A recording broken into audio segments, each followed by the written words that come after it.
We all develop our circles, right? I had a handful of folks that worked with me at a number of firms.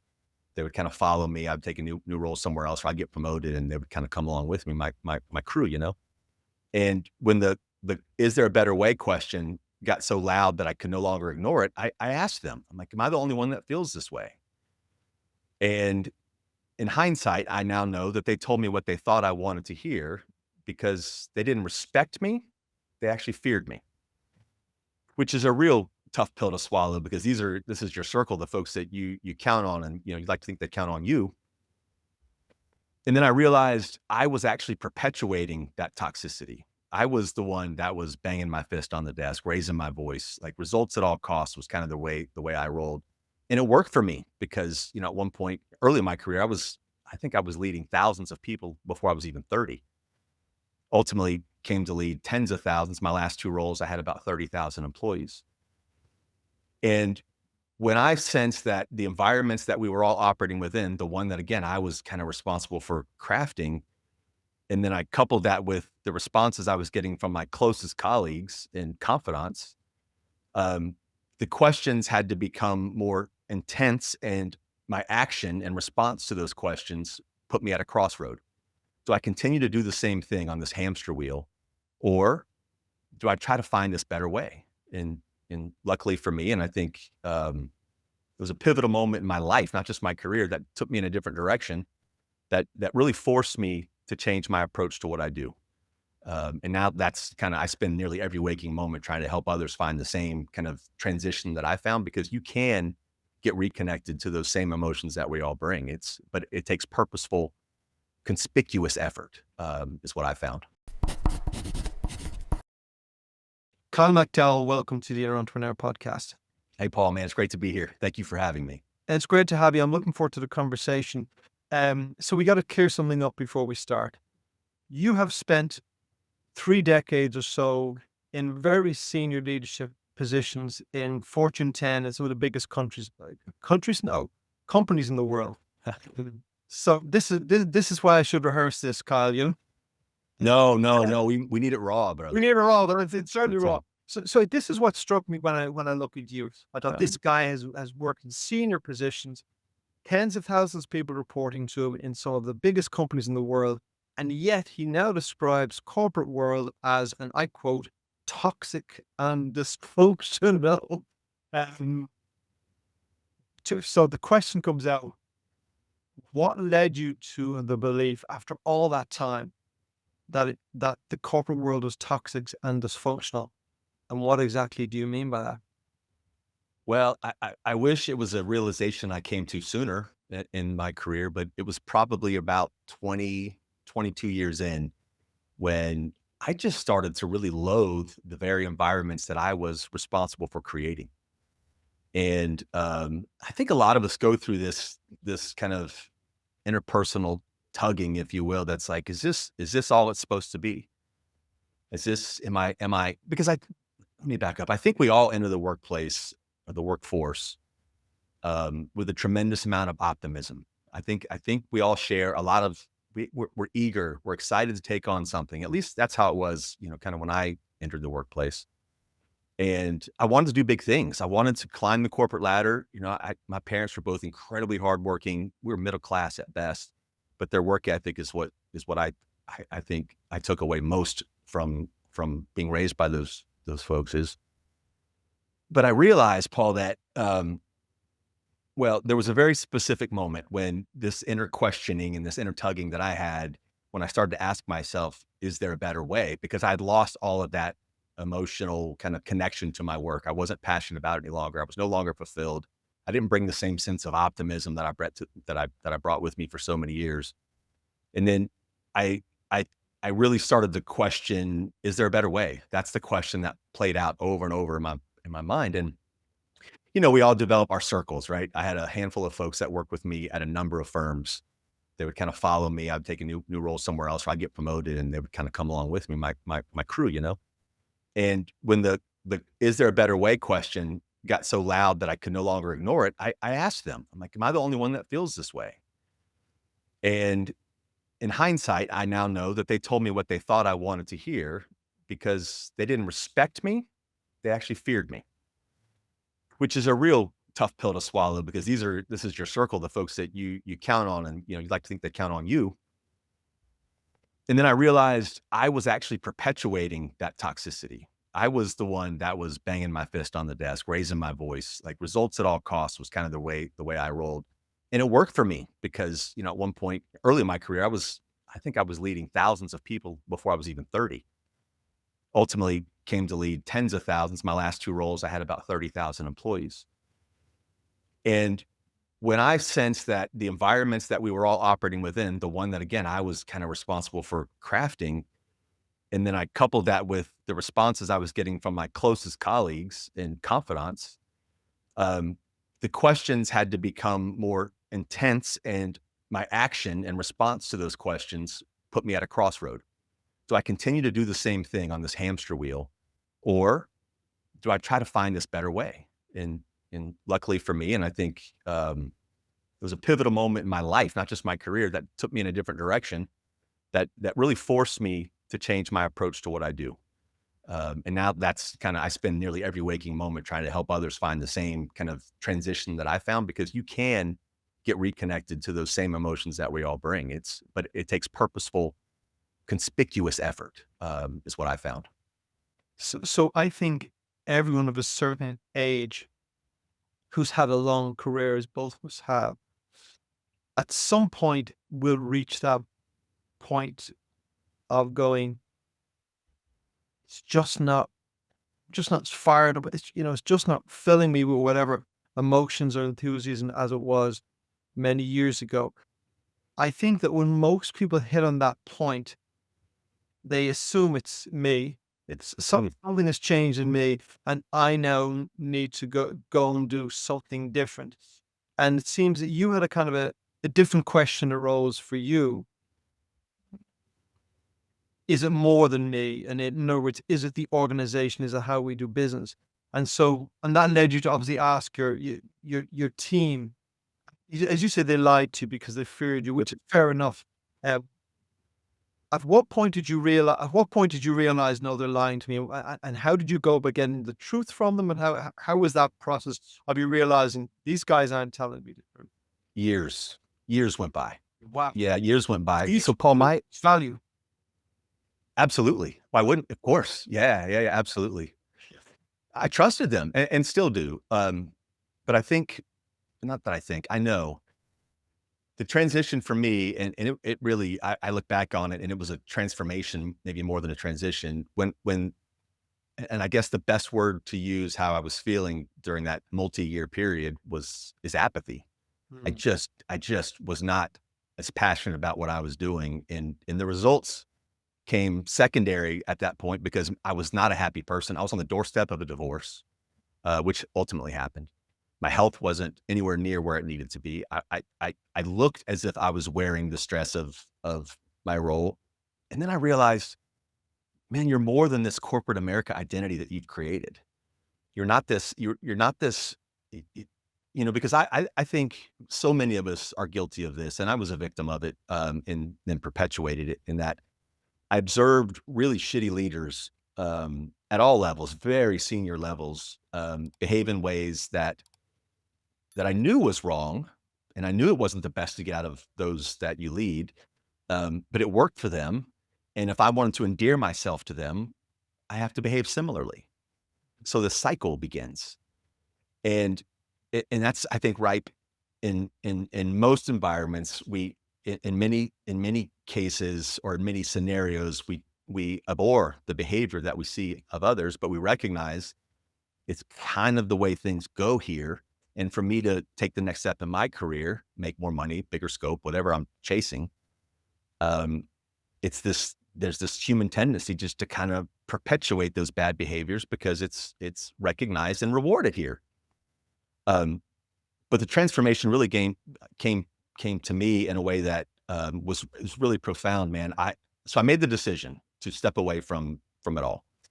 And I don't want to come across naive. I was in a fortunate place that I had the opportunity to step away. I wasn't independently wealthy and I was going to retire. At the time, I was late 30s, maybe early 40s. Um, And I just stepped away, and I made a promise to myself that if I were to go back into a similar environment, it had to be a place that was going to allow me to lead differently. It was going to allow me to be the leader I never had, and actually try to connect with those in my organization close as I can, and connect on a human level. And I rolled the dice thinking, well, if I can connect on a human level, there's no way the results won't come. So I stepped away. I didn't have a plan. And I was only out of work about 2 weeks, and I got a phone call asking would I come have some conversations that would ultimately lead to me. I was going to run a 15,000 person organization if I were to take this role. And it became clear to me during the interview process that there was an opportunity for me to kind of flex in a way that I'd never flexed before. I had the recipe for results. I knew how to deliver. But the connection is where I felt like this corporate robot thing has to end. I have to try to connect with people, not be this person who I think, this caricature of an executive that I was kind of taught to mimic almost. So I took this role, man, and I was probably 45, 60 days into the role. And I asked the top 40 or 50 leaders of this massive organization to come together for us to, it'd be my chance to kind of set my expectations of them. But also I viewed it a little bit differently than I had in years past. It was my chance to allow them to know that the expectations they should have of me, which was a very different approach. You know, the old Kyle would come in with my starched shirt, shiny shoes, and just say, I'm here to save the day. Look at my resume, my fancy MBA, all these things. But it felt hollow at that moment. So the night before I was to meet with this group of leaders, man, I was terrified. It's kind of like it's like, be careful what you wish for, because it's here now and you're leaving this organization. I felt as if the fella to whom I reported was not checked out, but he was hands off. He was going to allow me to do what I thought was the right thing in terms of driving this cultural change, because that was kind of the charter. Improved results was huge, but throughout the interview process, it became obvious that there was a cultural opportunity. Like there was some pockets of dysfunction. I wouldn't say toxic in this environment, but there are pockets of dysfunction. The night before, I'm in my hotel room, and you can't have a good meeting without slides. There's another cliche that we've got to check that box. So I've got to create this PowerPoint. And after a couple of hours, I didn't have a lot to share, but the first page that I had built had these 10 sentences on them. And they still do begin with the word we. And I created these sentences, which ultimately became the 10 we's, and they're my principles for leadership and life now. It was a very simple process. I just replayed scenarios throughout my career where either I had left someone, or I perceived that I left someone feeling less than whole, as well as the times that I was treated in ways that left me feeling less than valued. And there were seems like a million scenarios. And I thought, well, what can I take away from those? For example, I remember very vividly, I had a leader who encouraged me to change data in a spreadsheet to match data that he had already presented to our board. And I was a pretty senior leader at the time then. And I did it. And that's not the right thing. So the very first principle is we do the right thing. Always. Always. There's always that one word second sentence. And then I juxtaposed all these negative experiences with the times where I felt some wind in my sails. Someone believed in me. Someone made me feel like I was part of something. I was valued. And I wanted to capitalize on those as well. So I created these 10 principles. I shared them with the team the next day, and that kicked off a transformation that was so profound. It's what compelled me to write my book. It's what compelled me to take on the work that I do now. And it changed my life in ways that I'll be forever grateful. And here's a parenthetical that I think is really cool, man. The first 20-ish years of my career, as I mentioned, I led a particular way. And that left me with less than a handful of connections to this day that I could still text someone or call someone and say, hey, man, you want to grab some coffee or get some lunch? I would say it's less than a handful. The number of people I have similar relationships for that last 10 years of my career before I stepped away to write the book and do what I do is probably triple that. And I think that's just a testament to when we invest in people and we actually care. That can't be faked. We actually give a shit about the people around us, and our actions display that and prove that. The connections that you make can be lifelong if you choose for them to be, but the results that you almost instantly realize is really kind of a magical thing to be a part of. And I don't mean to sound woo-woo and rainbow and unicorns, because I'm the guy that would bang my fist on the desk, but I'm telling you, and I'm sure It sounds good in theory, but it's scary to actually over-index or lean into it. And that's the connections that we make, man. And those are things that I am proud to have ultimately stumbled upon. I'm just regretful that it took so long. Yeah, you said stuff. I mean, you said so much there, but what jumps out at me is this thing of fundamentally caring about people. And it's one of the principles in which I lead my business is that we take care of each other, that we take care of the business, and we take care of our customers.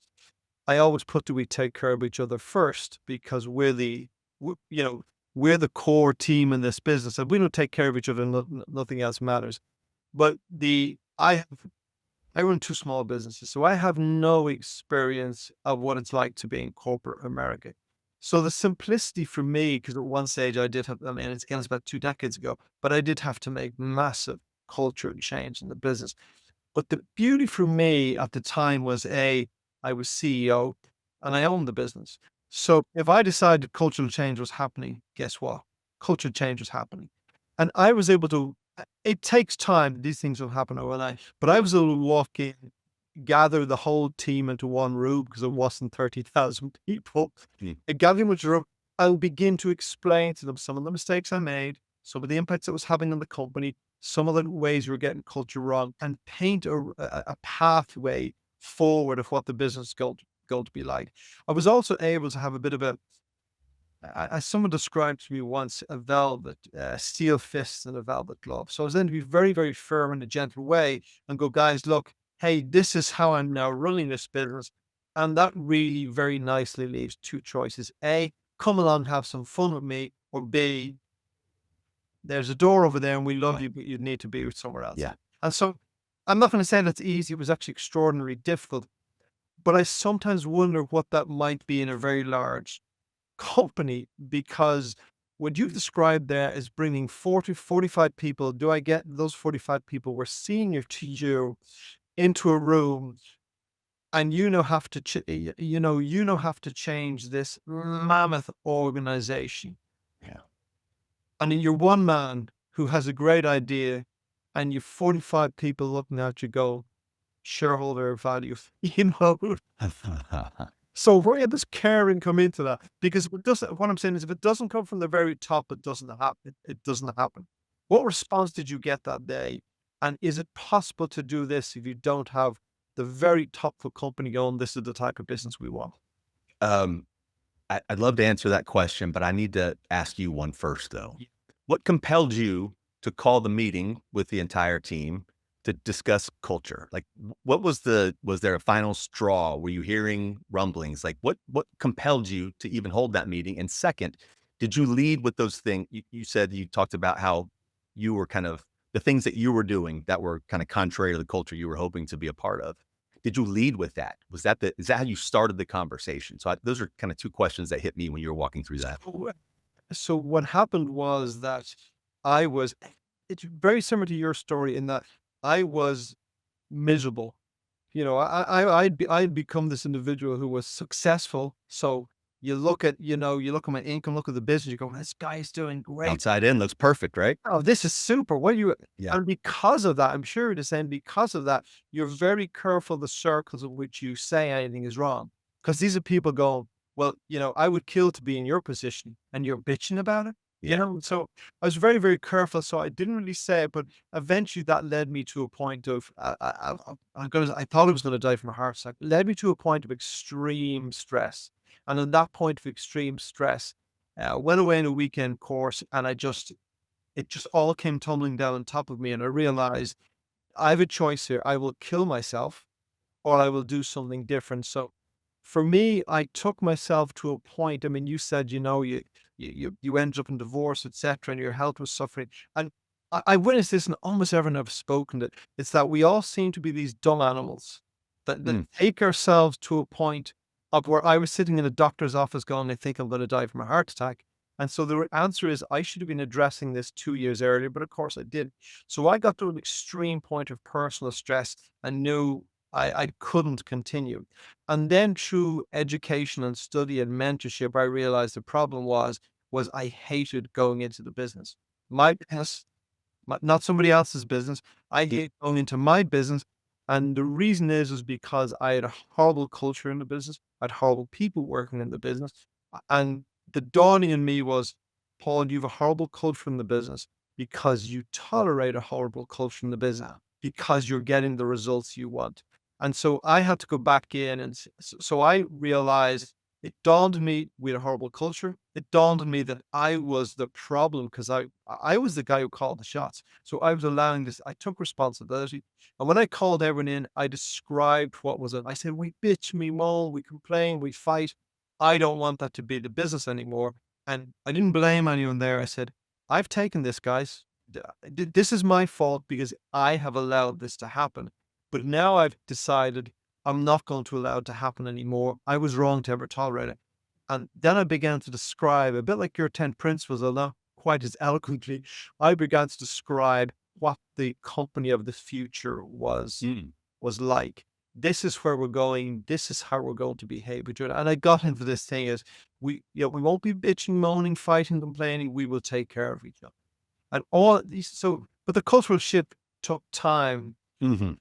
So I don't know if that answers your three It questions. does. It's It does. Yeah. So the correlation there for both of us, it started with us having to reach a point of going apathy of what's going on. That's it. That was it for me. And I think, so I'll just share with you that morning, I walked the team through the 10 W's, and I could sense maybe half the room was really excited. I wasn't naive. So the gentleman who had the role before me was dismissed. And I think, I could be wrong about this, the woman who had the role before him was also dismissed. So they had seen guys and gals like me come and go. Yeah. And I think the grumpiest, grouchiest, obstinate, the most grumpy, grouchy, and obstinate employee is usually that way because they've been burned, or it's just kind of the environment in which they have been operating.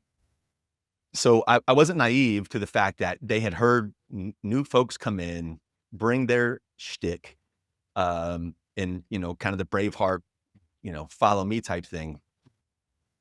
And that would have been my approach.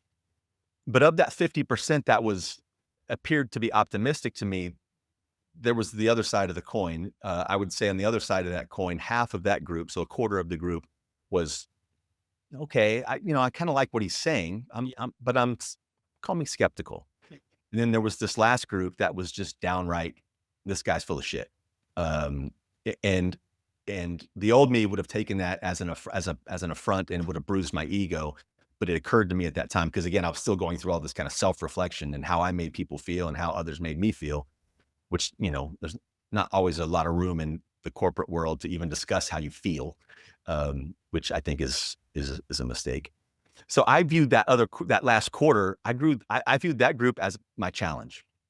So while I do agree with you, if there's going to be a transformation inside of an organization, let me say it differently.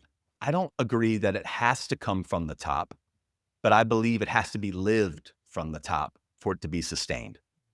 So my approach was this: here are these 10 principles.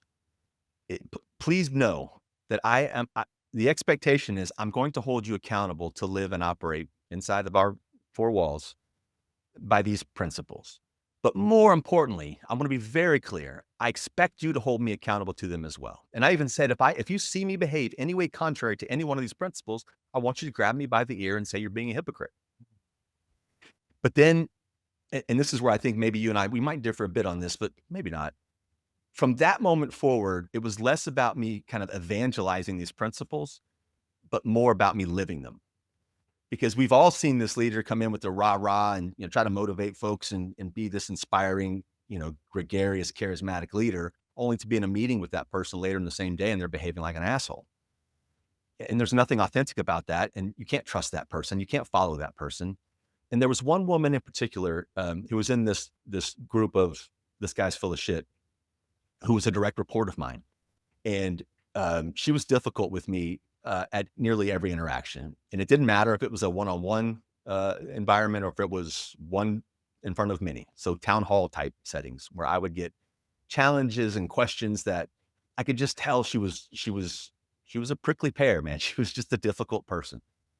One of the principles is we challenge each other. It's we number 8. It's my favorite of all the 10. We challenge each other. But right behind that is we number 9, and that's we embrace challenge. And I knew there was a test in here. And I'd like to think that that there was no muse on my shoulder or any kind of beam of light telling me to embrace the challenge, because in years past, I would have banged my fist on the desk and said, this is how it is. And thank you for your inquiry, but let's move along. But I knew that if I'm the guy that's on this soapbox talking about the value of challenge, and right behind that, the value of embracing challenge, I could not react that way. They needed to see me react in a way that embraced the challenge, even if she was being difficult. And ultimately, I think it was my behavior more so than setting these standards that started to drive the transformation. Because then, Paul, what really happened was so cool, man. So we had 11 or 12 locations at the time all around the country. And every month, the senior leadership team would go to each site. We would hold a town hall, a bunch of focus groups, just to get to know people and see what's going on, because you never really know unless you're there. I started to see signage on the walls. And these weren't tchotchkes or posters and stuff that I commissioned. They just started from the ground up. And I think that there's 2 takeaways, I think, from this monologue. It's the parenthetical to the obstinate, difficult woman that I shared. 10 years later, she's one of my closest colleagues. She's a confidant of mine. She helped me name my first book.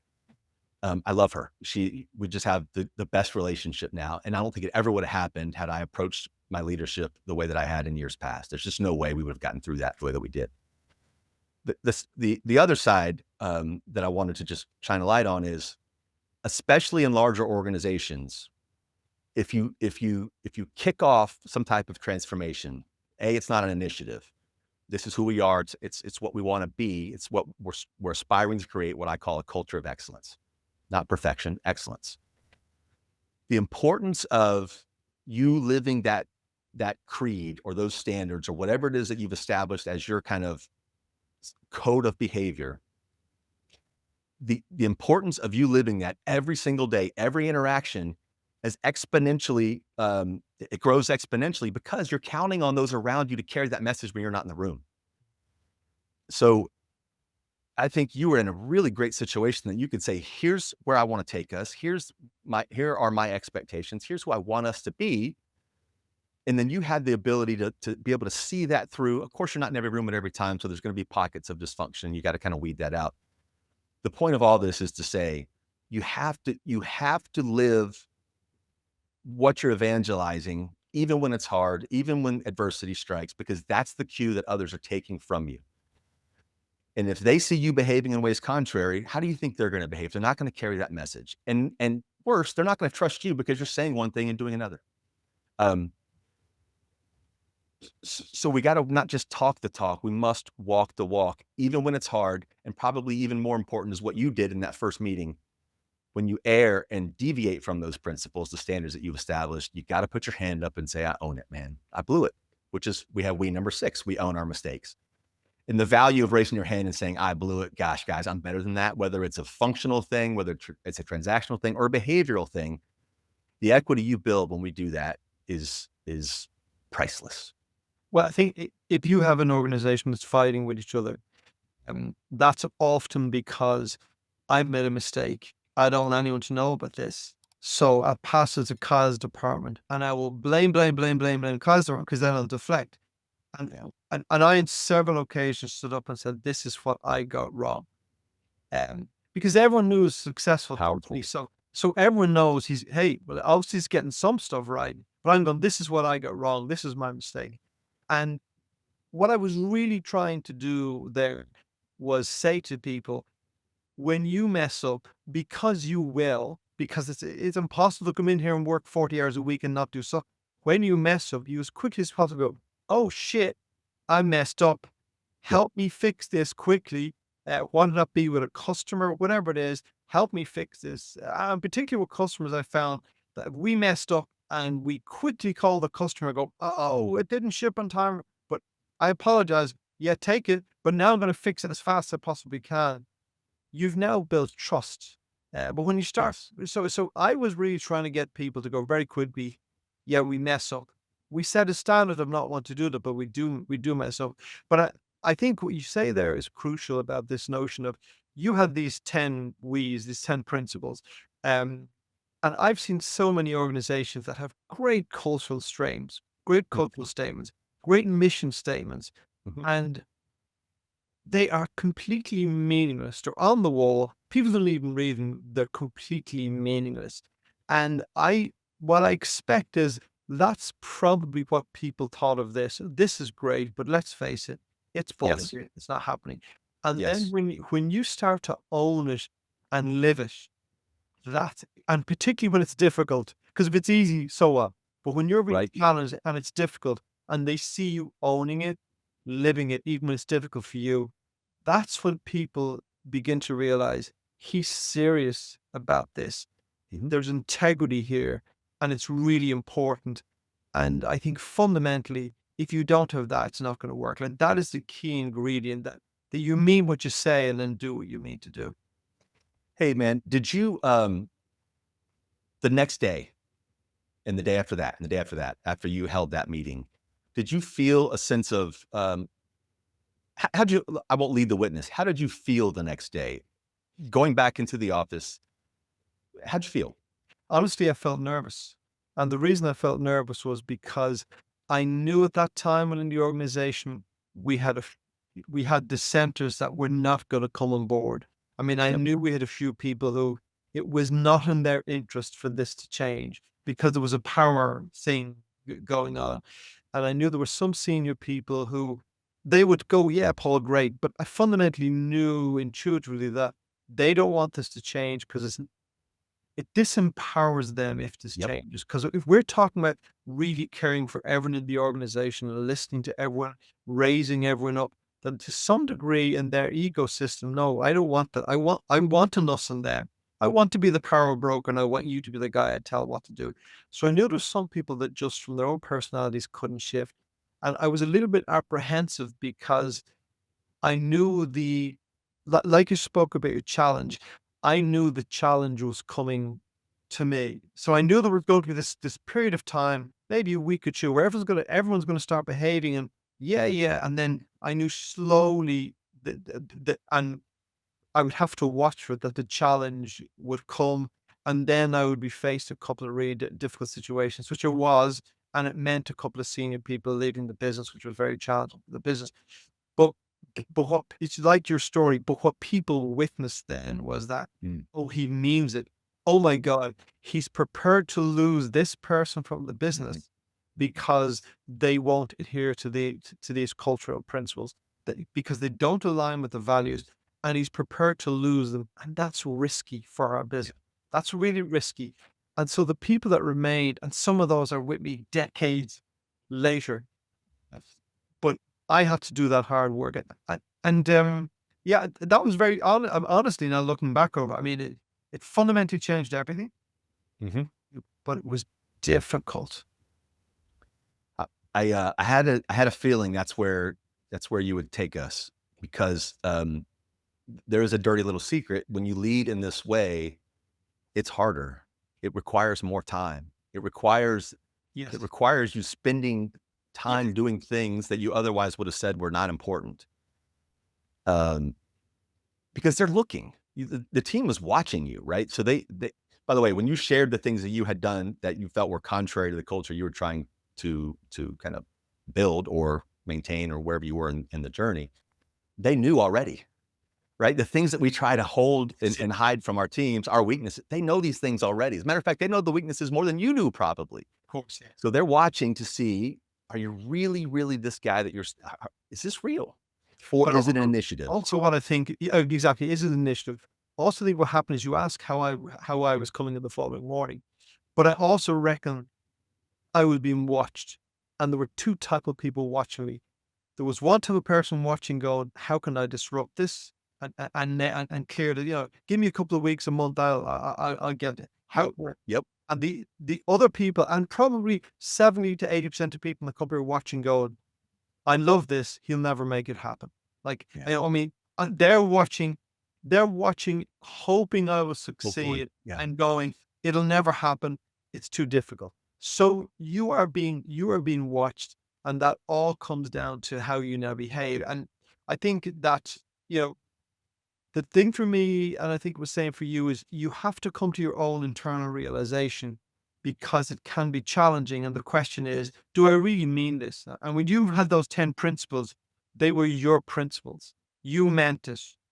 And then whatever came your way, that's fine, but this is how you were going to live. Hey, Paul, you said something earlier that I want to swing back to if you're cool with it.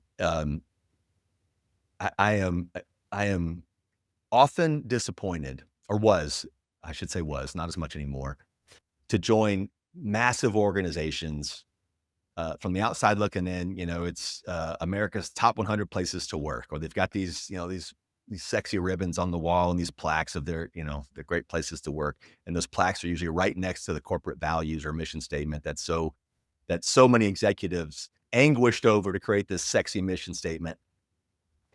And what I and where I would become disappointed or frustrated is, and I kind of alluded to this earlier, is seeing really senior people in these organizations behave in ways that were the absolute antithesis of these values. And that's when it occurred to me, values, corporate values, stated corporate values and mission statements, they're wonderful tools for the external world. They're wonderful tools for saying, here's who you're doing business with. Like, I think I read a study recently that like 60% of Fortune 500 companies have the word integrity as a stated value or in their mission statement. Lovely, wonderful. Of course, everybody wants to do business with someone who operates with a high degree of integrity. Yeah. Here's the unspoken kind of secret is those mission statements and corporate values, they don't compel anyone to behave more collaboratively, more we oriented. They do not compel anyone to behave any differently behind the curtain. They just don't. And that's where, for me, creating principles, behavioral based principles, was the bridge between how we behave today and the values that we're trying to live. So we have to have we have to establish behavioral norms. Otherwise, how do you hold someone accountable to behave in a particular way if you've never identified what that, you can't just say, go act with integrity, because we all have a different interpretation of that. Or when the water gets rough, maybe integrity is less of a priority because we have to do something that's maybe in the company's best interest, but that's where it ends. The point I'm trying to make here is, and I see it now in my work, is very, very senior leaders at often very large organizations are so married to their corporate values that they see these principles that I kind of preach now as a threat to the values, because they've spent so much time crafting these values and they've gone to the street with it or wherever they've gone with it, and it is it is their identity. But every time they hire a new person, they never establish how we expect you to behave. Everyone over indexes on what it is that you do. Welcome to the team. Here are the KPIs we're going to hold you accountable to. We'll do your performance appraisal. It's going to have these metrics on it. There might be some behavioral stuff in there, maybe a couple of cultural things sprinkled in. But I've not found an organization that says, here's what you do, and very explicitly, here's how you do it, the behavior.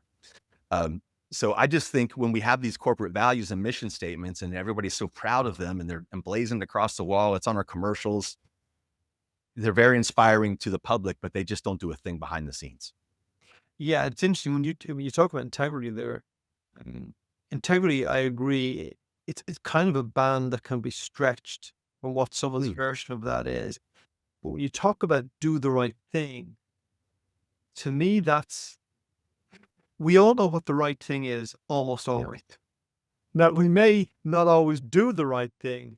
Right. The principle is we do it's hard to kind of squirm off that. Was it the right thing or not? That's So here's, well, that's fair. That's fair. And here's how I approach it. I wrote about it in the first book is, if we can approach every major decision or something that we have to, before we take action, we have to kind of align on whatever direction we're going.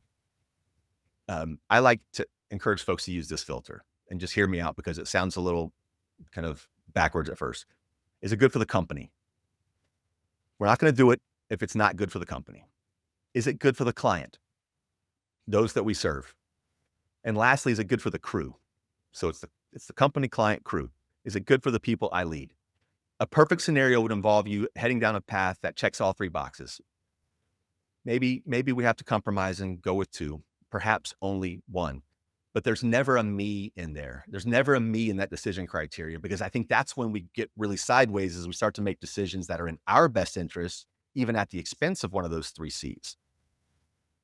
But Paul, when so I think if we have guardrails and decision kind of a filter through which we view these decisions that we're making, I think that's helpful.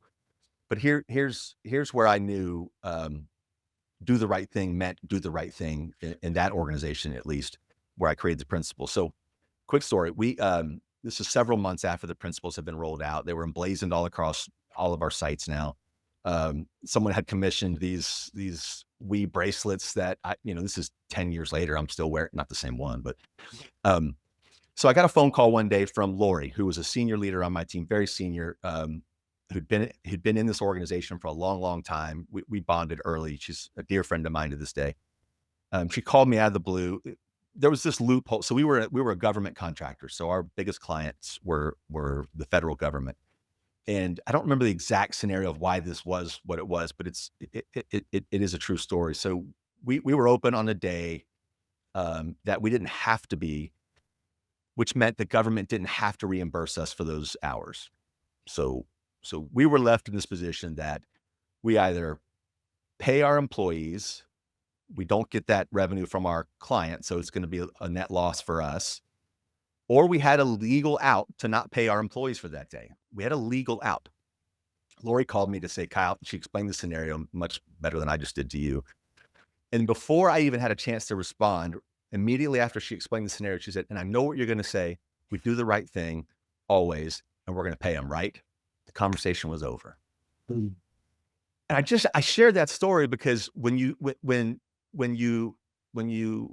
state your behavioral expectations, for me, it's the 10 W's, it's the principles, and they see you living it every single day, the tougher decisions that may have an adverse impact on someone, but you still know what the right path is, either because you're a human and you know that this is the right thing. Someone worked, they should get paid. Yeah. When they see you behave in the ways that are affirming these standards that you've established, they almost feel as if they would be disappointing you, because I felt like I would be disappointing them if I was behaving any way contrary. So it makes tough decisions it makes them less tough. Doesn't make them easy. It makes them less tough, but what it does is it creates alignment. So we're all going to be right together, or we're all going to be wrong together, but we're going to be together. So I think that story just highlights living it, saying it's one thing, living it, and then behaving in a way that compels others to live it as well, or live them as well, is really, really, it's fun to be a part of a team like that, because there's really no challenge that we can't overcome. And then when the next one comes, we look back and say, yeah, this sucks. This is gnarly right in front of us. But gosh, remember what we did like 2 months ago when we had this other gnarly problem? We put our heads together and we beat the shit out of that problem. And we're going to do it again with this one. And everybody moves. It's really fun. But you're sending a message right down through the organization. And I always think that, fundamental to culture is, the fundamental litmus test of culture in your company or organization is how the people behave when you're not there. When you're not in the room. Yes, sir. You're standing there with a stick beating them. Yeah, they're going to work. But when you're not there, how are they behaving? Yeah. And if you have a crew of people who know you do the right thing, and when they should be paid and they know and you paid, like, that sends a message down to somebody on the ground, a contractor on a site, day to day you'll never see, but he also now goes, I'm going to work for this guy. The word integrity comes up, but his sense is, my inner guidance says I've got to do the right thing by my company and by this guy as well. And I always think that to some degree, when culture is massively important to your company, it sounds like not like you're soft, but you do a lot for people. And then, but if you do it, and if you get good people, like, what you get back, I imagine that what the company the accountants will go, that cost you X amount of $1,000. Yeah. I would guess that what you got back, what the company got back from that decision, would be tenfold. Then purple. That's my experience. Yeah. I want to piggyback on something you just said, because I get accused of this at times. Caring, um, um, setting ego aside, empathy, things that I think in large part are painted in this way that um, that might imply soft. The, the the two are not connected. I fire a lot of people since I created the 10 W's. Yes. Yeah. Right. So I don't want your audience to hear this and say it's all unicorns and rainbows. And if you lead this way, it's, you're going to, it's, it's a utopian environment. It's not. You still have to hold people accountable. You still have to establish expectations. I just think we need to establish behavioral expectations in the same conversation that we have those performance conversations. Because then when things do get off the rails, it's easy to say, "Hey, Paul, man, remember we talked about this and we ended that conversation aligned on the behavioral expectations. We were aligned on the KPIs, and probably most important, we were aligned on what you needed from me." And if you have the tools, we've trained you, and you've agreed to these expectations, and you've already said what you do or don't need from me, it makes those tough conversations a lot easier, because it's not my opinion. We set these bars. You're not achieving them. We have to take action. So I'm always cautious to not come across as this like woo-woo leader who is soft and gets run over. I don't think anyone in my circle would ever tell you that I'm ever that guy, because we got to hold people accountable. But I just think there's a way to do it that makes those conversations easier, and it makes them less frequent. Yeah. But I think if you're not willing to be this, I think cultural problems in a lot of organizations come due to weak leadership, because the leader is actually unwilling to call out per behavior or per performance. And they're unwilling to sit down and have those hard conversations. So I think when you go about cultural change in an organization, it actually becomes in the early days very, very difficult, because you have to, like, I had to call out people who just weren't up to the mark. You give them a choice, but ultimately you have to have that line of steel that says, here's how we operate, whether it's principles or culture. Here's how we operate. And you're a human being that has a choice. But you want to play on this team, this is how we Yeah. play. And maybe you love that, maybe you won't. There's other places to work. But I agree with you entirely. If you're soft, it doesn't work. But I also think that I have responsibilities to people who work for me, and I have phenomenal people working for me. But which means if I bring someone in who is a cultural misfit, or lacks the talent or the work ethic or whatever, everyone else in the company now has to carry that load. So I think there's an expectation on you to go, sorry, you have to. And then I think when I speak to CEOs about the cultural piece and they're all interested, I find two things. One is a lot of them struggle over this line of going, I'm responsible. Like, if you're the top man, whether it's top man on your team or you own the organization, they struggle with, I have shit culture. Okay, it's a leadership issue and you're top of the ladder. So when you can accept it, and I'll accept it, it's not complicated, but maybe you found the same. It takes me time sometimes to get people to go, Yeah. okay, Well, I think it boils down to one word, and it's ownership. ownership. Yeah. Right. So if it's in my sphere, if it's in my circle, I may not have put it there, Yeah. but I'm going to own it. And so I'm working. It's been a few months now. I was working with a regional bank here in Florida, and I was working with I would say half a dozen pretty senior, very senior leaders who I was brought in to help drive this cultural transformation for this small bank. And as part of the kickoff, I do these discovery sessions where I meet with the senior team to kind of get their flavor for what's happening.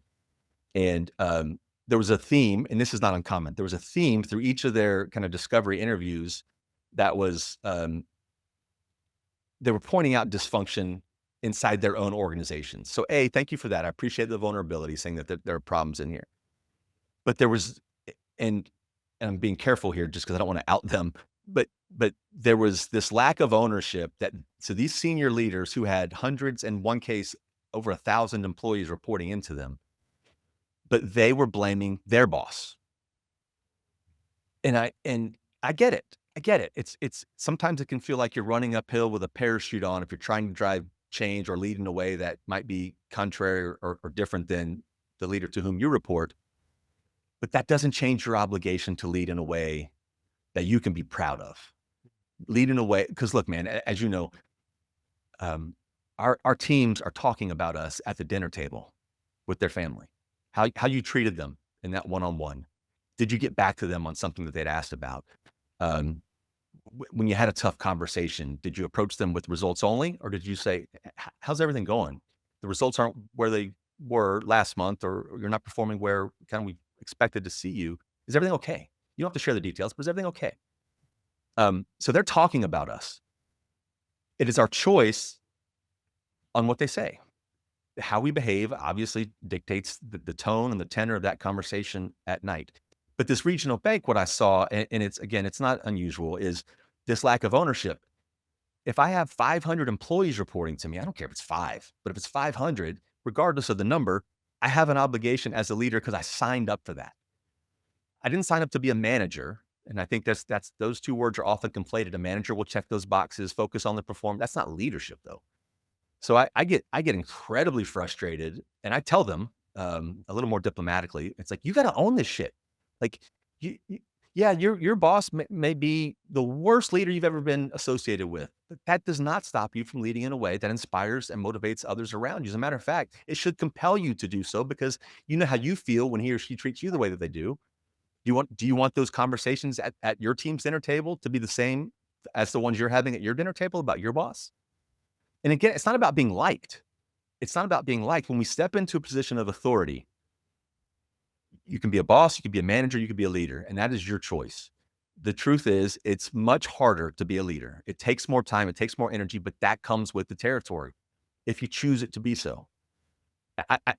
I didn't create this, but I think about these two words, leadership legacy, a lot.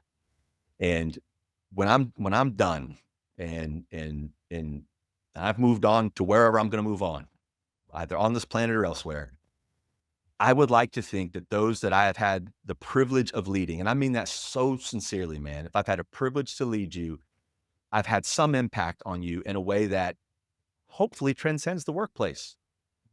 Hopefully I have left you better than I found you. And in a perfect environment, you've left me better as well. That's what we're all here for, man. I think it's a human obligation. But when you sign up for that position of authority, we often kind of go into this managerial role, and we feel as if we have to be on this pedestal, behave in a way that separates us from them. And that just creates a level of inauthenticity, which erodes trust. And it's like, what are we doing? Why am I spending so much time doing this thing that I loathe, and I'm not trying to fix it because of one person above me, when I have 500 or 5 underneath me or around me that we can build something special together? I think it's an obligation. I think part of this dysfunction we spoke about in the very early on in the corporate world is this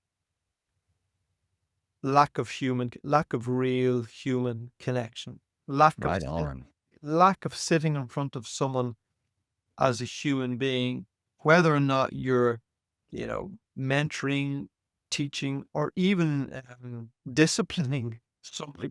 It can still be done on because you have a job to do either way, but it can still be on a very human level.